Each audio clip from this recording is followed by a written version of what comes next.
안녕하십니까? 네, 오늘 화요 기도회는 이슬람에 대한 이야기를 좀 같이 나누어 보려고 합니다. 먼저 이 화요일에 지금 이렇게 비교 종교 시간을 가지는 의의에 대해서 좀 말씀을 드리겠습니다. 생각보다 오남 지역에 다양한 신앙 배경이 많습니다.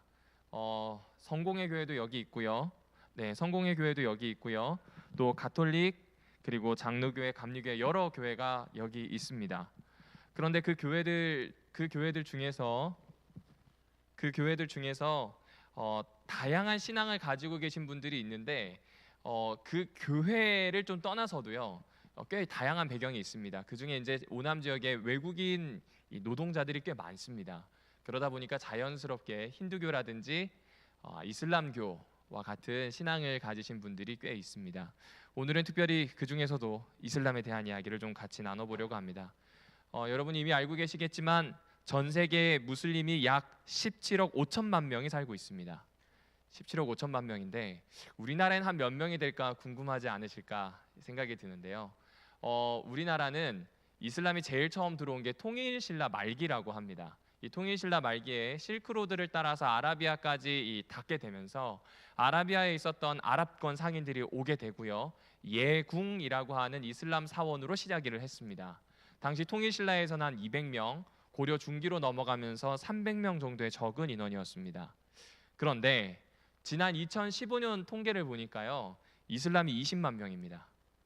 이슬람이 20만 명입니다. 더 놀라운 건요, 2021년도 통계를 보니 37만 명, 한국에 37만 명의 이슬람이 현재 있습니다. 엄청나죠? 그것만 아닙니다. 이게 2010년 후반대부터서 꽤 많은 병원에 이런 것이 생기게 되었습니다. 중동 환자를 모셔라 해서 병원에 이슬람 기도실이 있습니다. 웬만한 대학 병원에는 이슬람 기도실이 있고요. 이슬람을 위한 할랄 음식을 따로 조리해서 내기도 합니다. 거기서 끝나지 않습니다. 이슬람 이 문화권이 대학까지 들어가게 됐어요. 무슬림 친구들이 꽤 많이 대학에 다니게 되면서 기도실을 각 대학마다 만들었습니다. 그리고 할랄 푸드를 낼 수 있는 학생 식당이 생겼어요. 이 소수를 위해서 배려해주니 좀 좋다라고 하는 이 의도로 나오게 됐는데 여하튼 꽤 많은 학교에 기도실, 할랄 푸드 식당이 생기게 됩니다.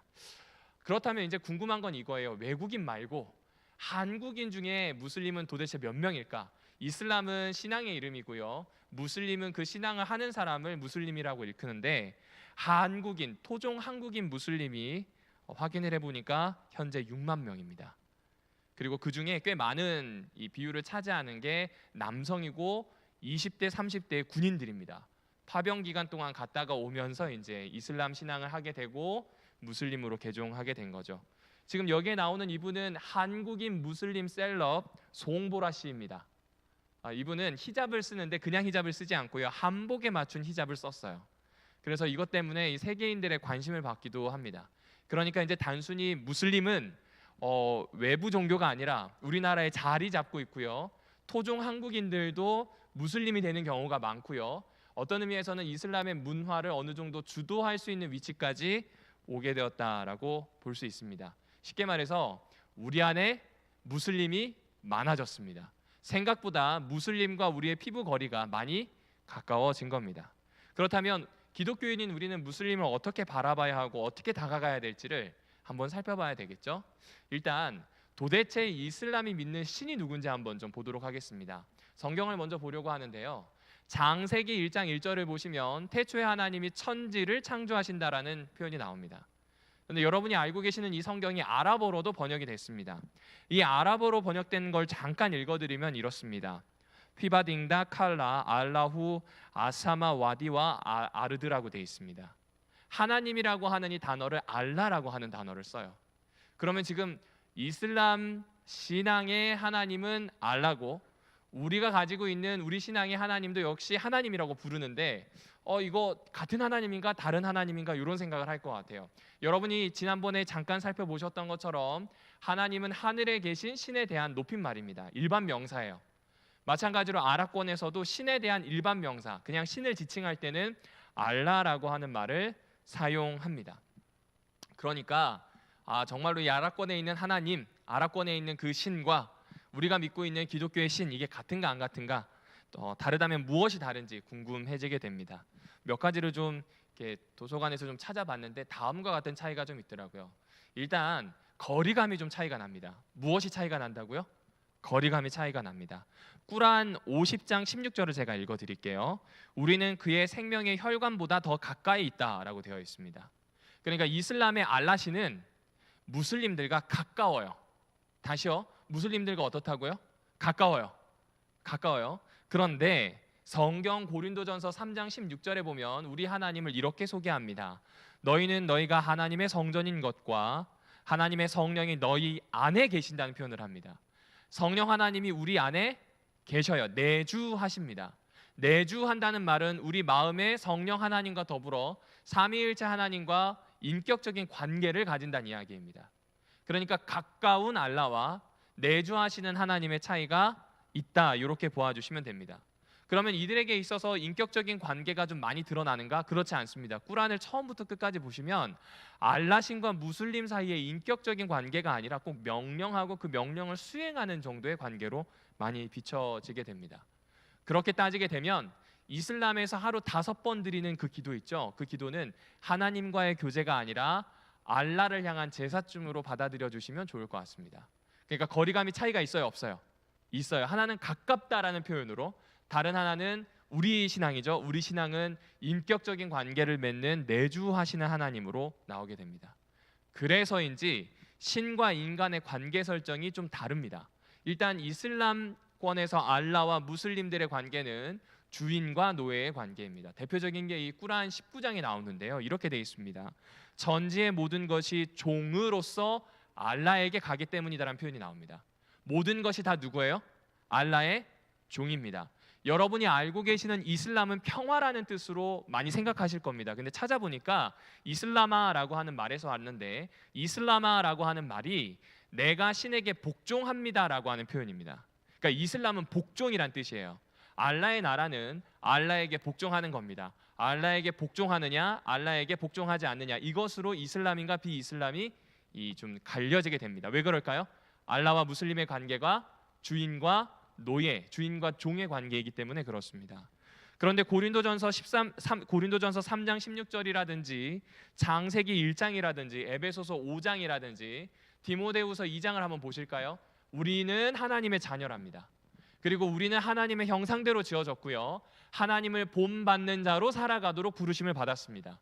그리고 미국에 오실 예수 그리스도와 함께 이 땅을 함께 다스릴 자로 우리의 지위를 정하셨습니다. 그러니까 이거는 철저하게 아버지와 자녀, 가족 관계에 대한 이야기가 됩니다. 확실히 다르죠? 가깝게 생각하는 무슬림은 종과 노예의 관계로, 내주하시고 인격적인 관계를 원하시는 우리의 하나님은 부모와 자녀의 관계로 우리를 꽤 많이 묘사하고 있다라고 생각해 주시면 좋습니다. 그것은 이 칭호에서도 많이 차이가 납니다. 엘로힘, 여호와 로이, 여호와 샴마, 엘샤다이, 다양한 표현들이 인격적인 관계와 연결되어 있어요. 이게 기독교 신앙입니다. 그런데 알라에 대한 표현이 꾸란에 보니까 한 99회 정도 등장합니다. 그런데 그 99회 정도에서 인격적으로 묘사하는 게 하나 있었는데 알라 알두두였습니다. 친절의 알라입니다. 알라가 우리와 관계를 맺을 때 친절하다, 이 정도가 이 이슬람권에 가지고 있는 알라와 맺는 인격적인 관계에 대한 묘사인 것으로 보입니다. 그러니까 지금까지만 보더라도 가깝다와 내주하신다, 주인과 노예, 가족 관계, 이 차이가 좀 분명하게 드러나는 것 같습니다. 하나 더 있습니다. 삼위일체에 대한 이야기입니다. 삼위일체에 대한 이야기인데요, 이건 좀 설명이 필요한 것 같습니다.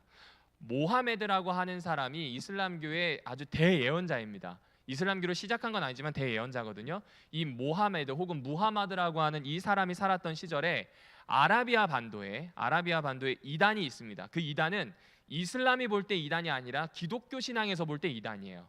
콜로피스주의자들입니다. 이 콜로피스주의자들은 삼위일체를 거부해요. 다시요, 뭘 거부한다고요? 삼위일체를 거부합니다. 대신에 예수와 하나님의 관계를 하나님, 마리아, 예수, 한 가족, 한 세트로 볼 뿐입니다. 혈연 관계로 볼 뿐이지 삼위일체의 관계, 아버지와 아들과 성령의 관계를 그렇게 보지 않습니다. 이것은 꾸란 5장 73절에도 나옵니다. 알라를 셋 중 하나라 말하는 그들은 분명히 불신자다. 쉽게 얘기하면 이슬람 문화권에서 보기에 기독교는 불신자, 불신앙들입니다. 그렇게 지금 구분을 하고 있습니다. 왜냐하면 이들은 콜로피스주의에 굉장히 많은 영향을 받았기 때문에 그렇습니다. 그런데 우리는 마태복음 28장 19절에 보면 이렇게 나오죠. 아버지와 아들과 성령의 이름으로 침례를 주라는 표현이 나옵니다. 여기서 또 재밌는 게 하나 더 있습니다. 이 이슬람에서 아들이라는 표현이 두 가지 있더라고요. 하나는 왈라드인데 이 왈라드는 혈연 관계입니다. 태어나게 한 겁니다. 육체적인 관계죠. 그리고 임나라고 하는 게 있습니다. 이 임나라고 하는 관계는 법적인 관계입니다. 이슬람 꾸란에 보게 되면 예수라고 하는 인물이 등장합니다. 그들 입장에서요. 예수라고 나오지 않고 이샤라고 등장합니다. 이 이샤가 끊임없이 무엇으로 나오냐면 마리아의 왈라드로만 나옵니다. 마리아가 생물학적으로 낳은 아들로만 나와요.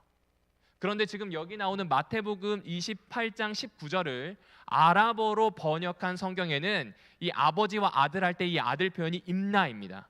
임나입니다. 이 법적인 아들에 대한 이야기를 하고 있습니다. 그러니까 아랍어권에서 볼 때 기독교 신앙을 하는 사람들에게는 예수가 정말 의미 있는 하나님의 아들이지만 저기 이슬람권에서는 그냥 왈라드, 마리아의 아들일 뿐입니다. 그래서 예수 그리스도를 하나님의 아들로 받아들이지 않는 것이 이슬람, 예수 그리스도를 하나님의 아들로 받아들이는 것이 기독교. 이렇게 보아주시면 됩니다. 자, 그러니까 하나님에 대한 입장이 같나요, 다른가요? 다릅니다. 마치 동명이인 같지 않나요? 같은 이름을 써요. 알라라고 하는 일반 명사 신을 씁니다. 하나님 혹은 갓이라고 하는 일반 명사를 써요. 그런데 이름은 같은데 알라와 이슬람의 알라와 기독교의 하나님은 다른 존재라고 보시면 좋을 것 같습니다. 같은 하나님을 공유하고 있는 유대교와 기독교의 관계와는 좀 사뭇 다릅니다. 다른 하나는요, 이 경전에 대한 진위성입니다. 쉽게 얘기하면 일반인들이 제일 많이 오해하는 게 있는데 이스마엘입니다. 이스마엘인데요. 이스마엘을 어떻게 이해하냐면 이스마엘 후손이 곧 아랍인이다라고 생각합니다. 이게 일반적으로 기독교인들이 가지고 있는 오해입니다. 갈라디아서 4장에 보게 되면 바울이 영과 육에 대한 사건들 어떤 이 설명을 위해서 비유를 듭니다. 그때 보면 이스마엘이 등장하고 이삭이 등장해요. 그리고 이 둘의 싸움을 보고 사람들은 그냥 쉽게 생각하는 거예요. 이스마엘은 아랍권이고 이삭은 유대인권이니까 이 둘은 여전히 투쟁 관계에 있구나라고 잘못 이해하는 겁니다. 왜 그러냐면 성경이 틀렸다는 얘기가 아니라 성경에서 이야기하는 그 부분과 꾸란에서 이야기하는 이스마엘에 대한 부분이 너무 다르다는 겁니다. 조금 더 살펴보실까요?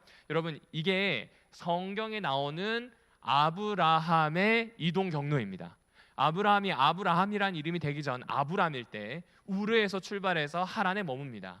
하란에서 머물다가 가나안으로 들어가는데 세겜이란 땅을 거쳐서 베델 옆을 지나 이 헤브론이라고 하는 곳에 머물게 됩니다. 그러다가 이집트로 들어갔다가 당시 애굽이죠. 애굽에서 나와서 다시 헤브론으로 가게 됩니다. 이때 어떤 일이 있었는가? 이삭이 태어나요. 이삭이 태어나고 이삭이 태어남 때문에 하갈과 이스마엘이 추방됩니다. 그런데 하갈과 이스마엘이 추방되어서 살게 되는 곳이 어디냐면 가나안과 이집트 사이에 어디쯤인 바란 광야에 살게 됩니다. 그리고 이스마엘은 아내를 이집트 사람으로 맞습니다. 그러니까 지금 이스마엘은 가나안과 이집트 사이에 평생 살았다는 것이 우리가 보고 있는 성경 구약에 나오는 내용입니다. 자, 그런데 꾸란에 보시게 되면 아브라함이 단 한 번도 가나안이나 이집트로 갔다는 기록이 없습니다.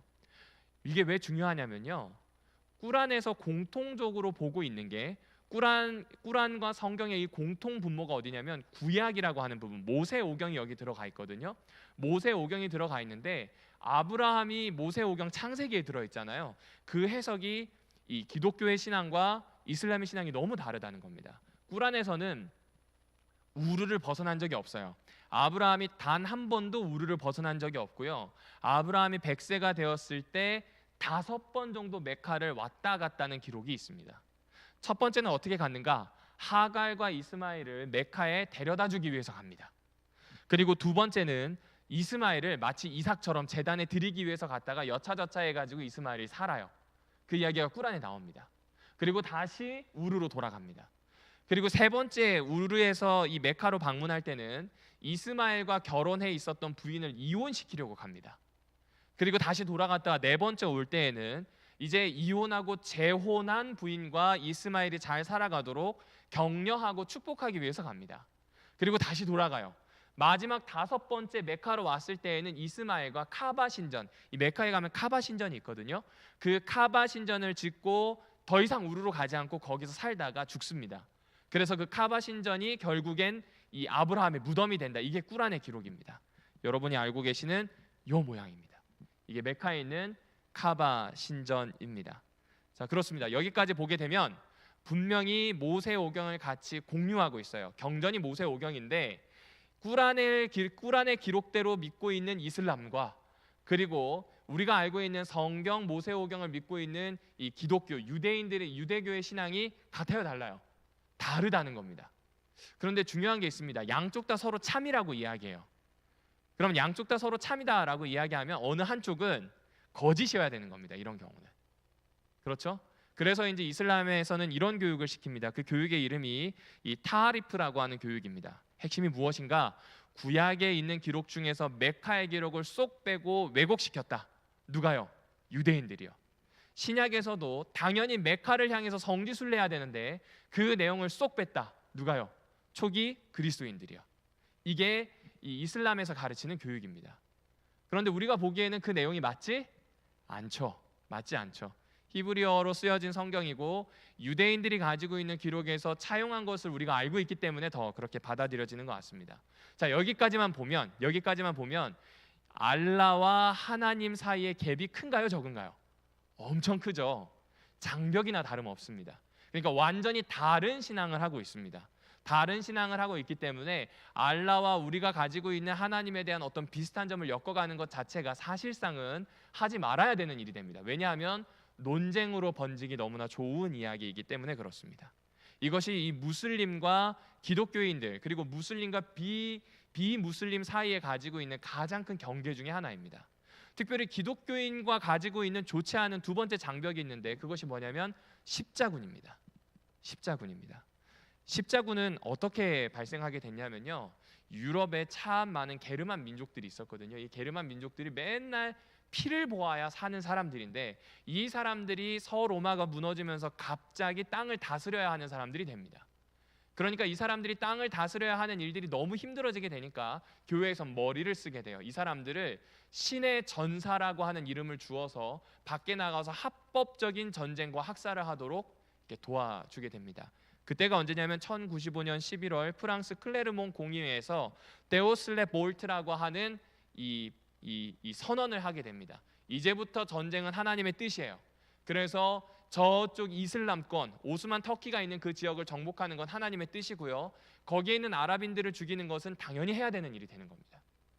그러니까 합법적으로 누군가를 죽일 수 있는 권한을 가지고 가게 됩니다. 그런데 여러분 데살로니가전서 4장 16절을 기억하시나요? 하나님의 뜻은 이것이니 곧 너희의 거룩함이란 표현이 나옵니다. 그 너희의 거룩함이 가장 잘 드러나는 것이 언제 가장 여호와 하나님을 믿고 예수 그리스도를 믿는 그 신앙이 드러나는가? 바로 마태복음에 예수님이 돌아가시는 장면입니다. 예수님을 정말 억압하고 붙잡고 폭력을 쓰는 무리 앞에서 베드로가 이 의분이 솟았던 것 같아요. 그래서 칼을 가지고 말고의 귀를 잘라버렸죠. 그런데 예수님은 말고의 귀를 붙여주시면서 뭐라고 하냐면 칼 꺼내지 말라고 이야기하세요. 칼 꺼낸 사람은 칼로 망한다 이거죠. 절대 폭력으로 하지 말고 폭력을 비폭력으로 맞설 것을 예수님은 이야기하십니다. 그러니까 지금 이 십자군 전쟁은 예수의 뜻을 완전히 거스른 전쟁이에요. 이때 나온 사상자가 이렇습니다. 십자군 전쟁 때 희생된 무슬림 그 희생자가 적게는 58만, 많게 추정하면 한 133만 명 정도 된다고 합니다. 그 당시 교회가 했던 이 학살은 여기서 끝나지 않죠. 유럽의 마녀 사냥으로 희생된 사람이 약 3만에서 많게는 한 10만 정도 된다고 합니다. 종교 재판으로 죽은 사람이 32만 명이에요. 그러니까 가톨릭이라고 하는 교회라고 하는 이름으로 희생되도록 만든 인원이 다 더하면 한 172만 명 정도 됩니다. 이 중에 누가 많이 소속이 돼 있어요? 무슬림이 들어와 있어요. 무슬림 입장에서는 이건 엄청난 상처예요. 그러니까 기독교인과 장벽이 있을까요, 없을까요? 있습니다. 그런데 여러분 이거는 이슬람이 싫어서가 아니라 좀 통계를 보셔야 될 것 같습니다. 이슬람도 만만치 않아요. 이슬람도 만만치 않아요. 이슬람이 죽인 힌두교인이 8천만 명입니다. 기독교인이 910만 명입니다. 이래저래 다 추산해서 더해보니까 2억 7천만 명입니다. 여기에 나오지 않은 인원까지 다 더하니까요. 그러니까 2억 7천만 명이에요. 근데 그 죽인 이유가 뭐냐면 십자군 전쟁처럼 지하드, 거룩한 전쟁을 해야 된다는 거예요. 그렇게 해서 죽인 인원이 2억 7천만. 그리고 더 중요한 거, 종교 재판은 끝났어요. 십자군 전쟁도 끝났고 이제 더 이상 성전은 없어요. 그런데 여전히 이슬람에서 원리주의자들, 근본주의자들이라고 부르죠. 이 사람들은 뭐 하고 있나요? 지하드를 하고 있어요. 여전히 지금 희생이 늘어나고 있는 겁니다. 현재 기독교인을 박해하고 있는 50개 국가가 있다고 합니다. 그런데 그 중에 40개 국가가 이슬람권입니다. 그러니까 여전히 이들은 전쟁을 하고 있는 상황입니다. 그러다 보니까 교회와 그 이 서구권에 있는 이 기독교와 이 아랍권에 있는 이슬람 사이가 좋을까요? 좋지 않을까요? 안 좋아요. 그래서 예수님의 지상 명령에 사실상 교회가 불순종한 거나 다름없게 됩니다. 여기에 나오는 이 아사시의 프란체스코나 레이몬드 루리나 헨리 마튼, 이 사람들이 다 어떤 사람들이냐면 아랍의 이 선교를 하지 말자고 얘기한 사람들입니다. 그래서 아랍과 다 왔어요. 아랍과 다 왔고 그 언어도 다 왔고 그 철학과 문화도 다 왔거든요. 그런데 아랍어로 된 성경이 나오는데 무려 1000년이 넘게 걸립니다. 그리고 그 1000년 사이에 아랍으로 들어가서 이슬람으로 들어가서 선교를 한 사람이 30명 채 되지 않습니다. 그런데 1960년대, 특별히 65년대 되게 되면서 이 TV가 만들어지게 되죠. TV가 만들어지게 되면서 놀라운 일이 생기게 돼요. 1960년부터 2000년 동안 약 1000만 명 정도의 무슬림이 그리스도교로 개종합니다.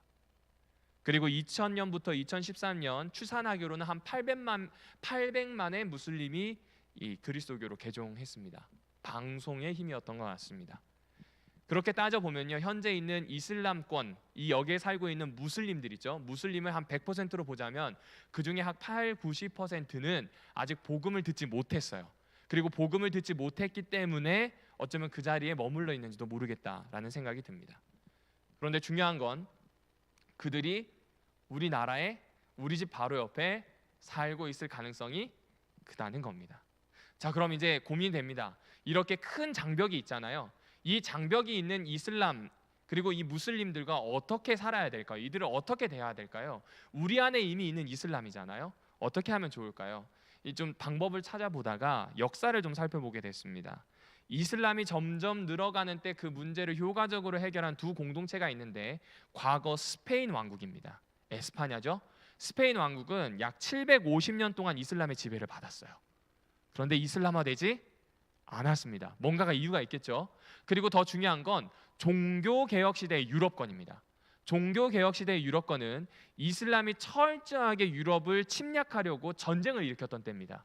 근데 이때 종교개혁을 일으켰던 사람들이 또 그 나라들이 이슬람 문제를 효과적으로 해결합니다. 도대체 어떻게 해결했는지 한번 좀 살펴보면 좋겠습니다. 먼저 역사를 잠깐 보시면 오스만 제국이 유럽에 진출하기 위해서 군사적인 행동을 합니다. 근데 그 이유가 뭐냐면 대예언자 모하메드가 이슬람은 서쪽에서 찬란하게 빛날 것이다 라는 이야기를 해요. 그런데 이것을 오스만 터키 제국이 예언으로 받아들여 버려요. 그리고 서쪽의 가장 중심이 되는, 그 당시는 기독교권이기 때문에 가장 중심이 되는 곳이 어딘가? 바로 바티칸 시국입니다. 그리스도교의 상징이 되는 바티칸 시국을 넘어뜨리면 이슬람이 별처럼 빛날 거라고 생각한 거예요. 그리고 그곳을 가기 위해서는 반드시 거쳐야 되는 요충지가 있습니다. 요충지가 어디냐면 신성 로마 제국이라고 당시에 정치적인 힘을 가지고 있었던 나라거든요. 이 신성 로마 제국의 수도였던 비엔나입니다. 그래서 이걸 위해서 오스만 터키는 1300년부터 움직이기 시작합니다. 이 녹색점 보이시나요? 이렇게 조그만했어요. 그런데 이게 1359년이 되면서 조금 넓어지고요. 1451년이 되면서 이만큼 넓어지게 됩니다. 이제 이탈리아로 건너갈 수 있는 준비를 하고 있죠. 그리고 1475년에 크림반도를 점령합니다. 1500년에 알바니아를, 1516년에 로마니아라고 하는 나라까지 가게 됩니다. 그리고 종교개혁이 일어난 그 시기 1057년에 몬테네그로까지 가게 돼요. 이제 곧 이 비엔나를 넘어서 어디로 가기만 하면 돼요. 이제 이탈리아로 들어가기만 하면 되는 상황입니다. 그런데 이 무렵에 종교개혁이 일어나게 됩니다. 결국 1052년에 세르비아를, 그리고 1527년에 보스니아 쭉 해서 나중에 1566년에는 이렇게 넓어졌는데 지금 이탈리아까지 들어갔나요? 못 들어갔나요? 들어가지 못하게 됩니다. 못하게 됩니다. 왜냐하면 이때 종교 개혁 시대를 보냈던 참 많은 지도자들이 있었기 때문에 그렇습니다. 우리가 보기에 종교 개혁은 단순히 종교를 개혁하는 것으로 볼 수 있는데 이때는 사회와 많이 결부되어 있었습니다. 사회에서 일어나는 모든 정치, 경제, 사회에 대한 부분을 종교 개혁자들의 입을 통해서 얻은 정보와 지식, 지혜를 통해서 운영이 되던 때입니다. 그 중에서 이슬람에 대해서 참 많이 고민했던 사람이 놀랍게도 루터입니다. 누구라고요? 마르틴 루터입니다. 루터는요, 이슬람을 이렇게 보았다고 합니다.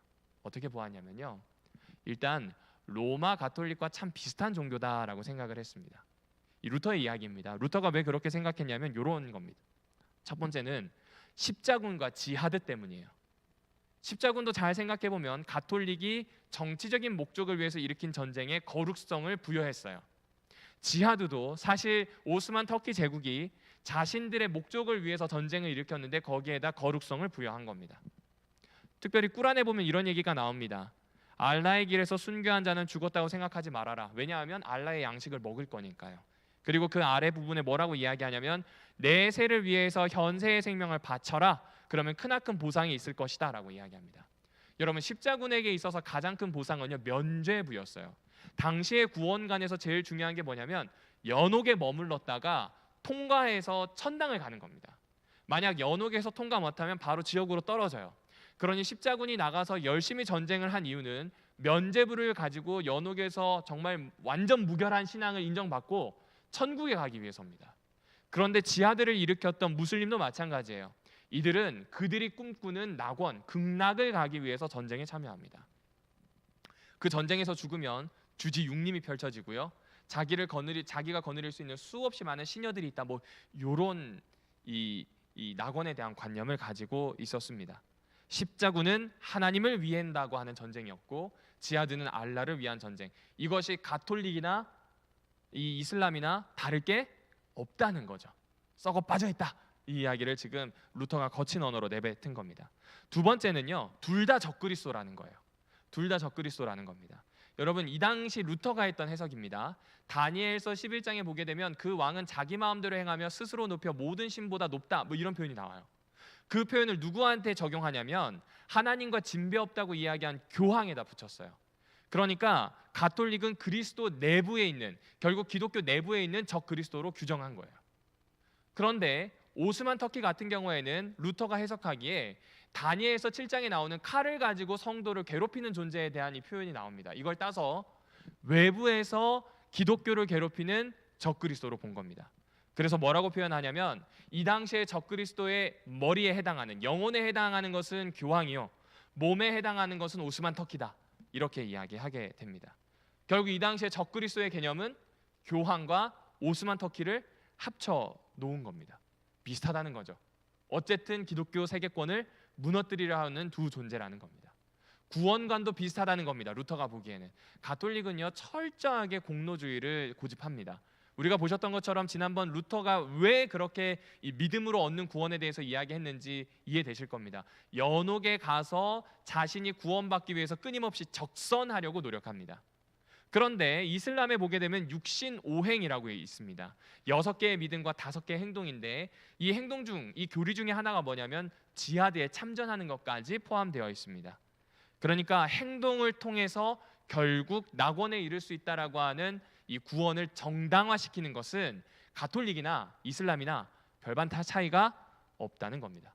그리고 더 중요한 거예요. 가톨릭이나 이슬람이나 도덕적인 이 타락이 엄청나다는 겁니다. 여러분, 지난번 보셨던 것처럼 이 클레멘스 7세라고 하는 그 당시의 교황, 그 당시의 교황은 정부가 여러 명이고요, 사생아만 7명, 확인된 게 7명입니다. 그러니까 하위 신부들은 어땠을까요? 그런데 이슬람도 똑같다는 겁니다. 왜냐하면 성적인 대상으로 여성을 대하는 가톨릭이나 이슬람 같은 경우에는 여성을 사고 팔았어요. 이게 가축처럼 사고 팔았다고 표현합니다, 루터는. 그러니까 이 가축처럼 사고 파는 존재로 보고 있다면 얘네들도 가축 아닌가, 짐승 아닌가라는 이야기입니다.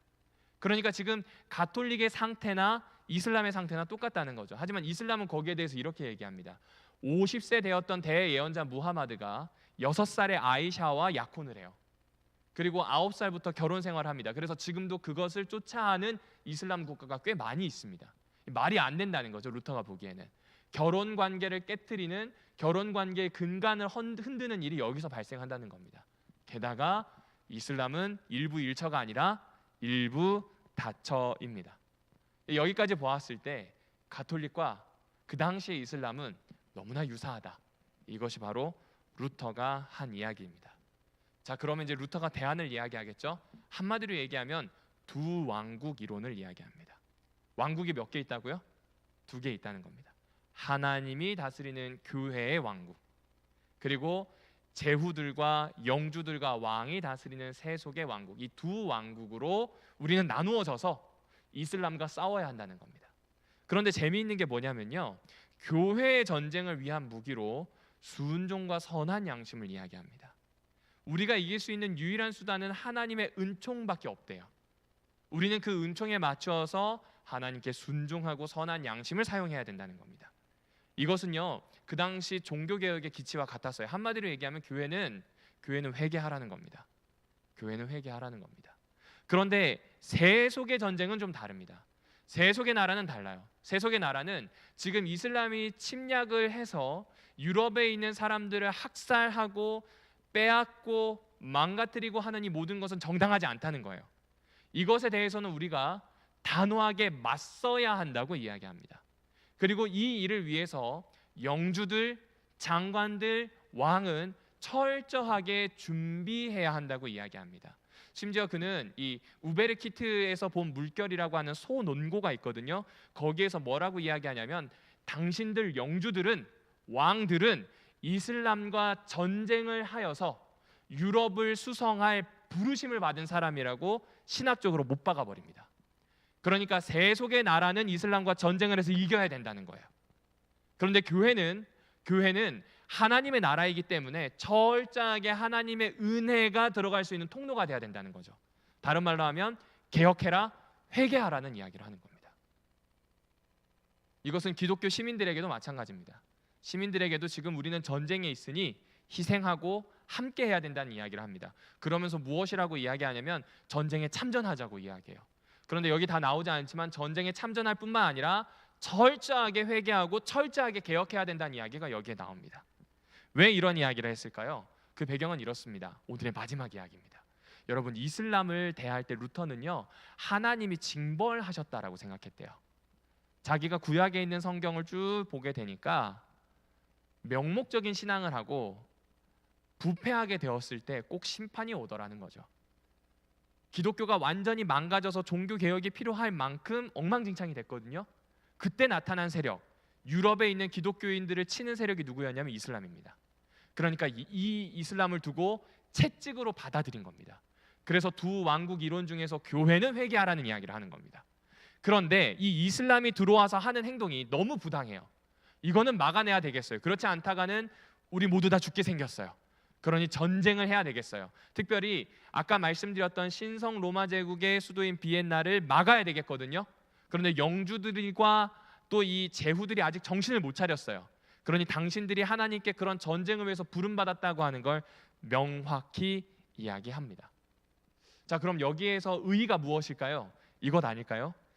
루터는요, 기독교인들의 부패와 타락을 이슬람이 실제적으로 침략한 것보다 더 시급한 문제로 보았다고 합니다. 다시요, 이슬람이 쳐들어왔으면 사실 생존의 문제가 있는 거잖아요.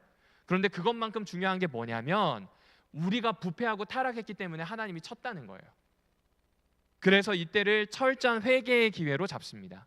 외부의 문제를 해결하기 전에 자비로우신 하나님 앞에 우리 자신을 더 개선하자는 것, 이것이 바로 당시 이슬람이 쳐들어왔을 때의 루터가 주장했던 겁니다. 기독교가 이슬람으로 대체된 곳을 심각하게 바라봐야 된다. 이것이 루터가 그때 했던 이야기입니다. 여러분, 당시 면죄부를 한번 현재 가치로 제가 환산을 해봤습니다. 살인죄를 저질렀을 때는 500만 원이면 됩니다. 얼마라고요?